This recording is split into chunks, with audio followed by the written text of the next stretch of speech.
In the previous video, I pointed out the 5 elemental functional qualities of material energy: solidity, fluidity, energy, motion, and accommodating space.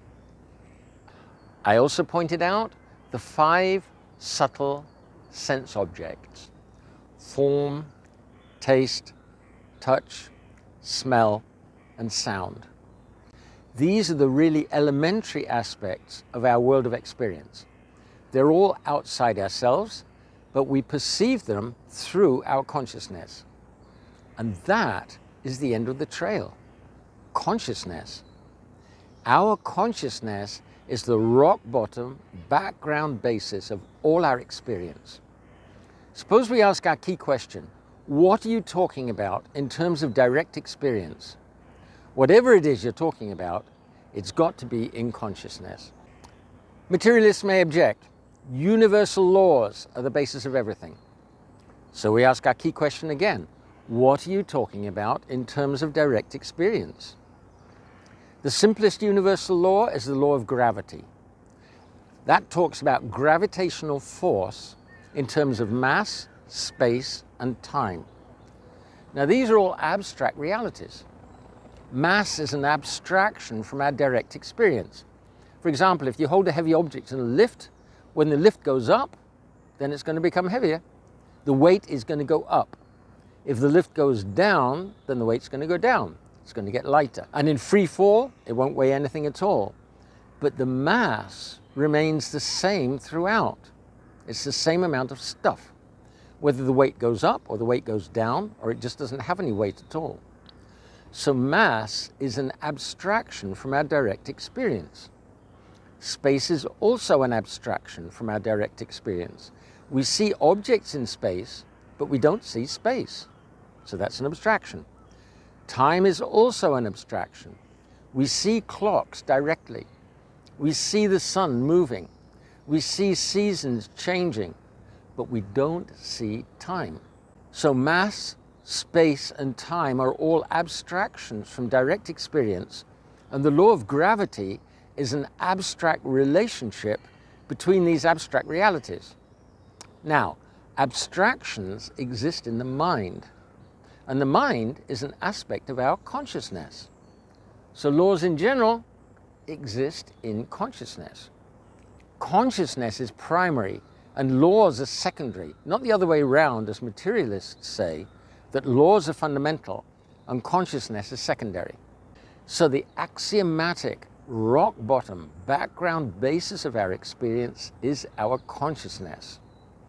Consciousness is the most axiomatic reality of all.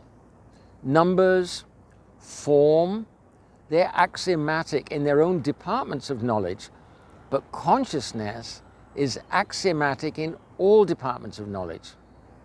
That means no department of knowledge can analyze consciousness or describe it objectively.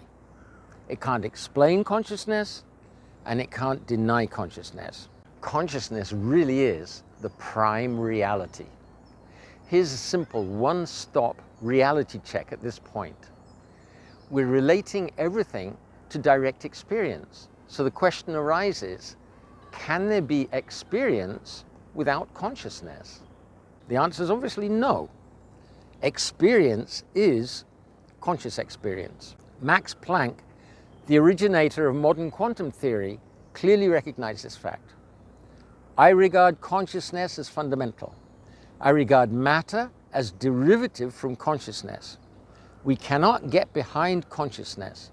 Everything that we talk about, everything that we regard as existing, postulates consciousness. Now, I've just taken a few brief minutes to propose this fundamental principle.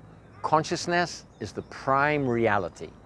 But it hasn't taken me a few brief minutes to understand this, to experience and realize this for myself, and to come to the point of helping others to accept consciousness as the prime reality. It's taken me more than 2/3 of my life, more than 50 years, to come to this point.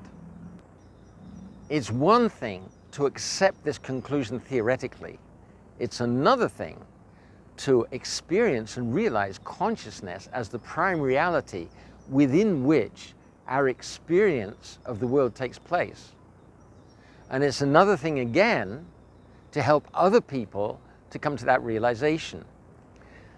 But agents and instruments of pure consciousness want to go one step further still. We want, to establish a natural, conscious culture that will turn the tide of unconsciousness and remove the inhumanity, the abuses, and the atrocities that unconsciousness creates. At some point, we're going to have to meditate on consciousness till we come to the point of realizing, experiencing for ourselves that consciousness is the prime reality and the basis of everything.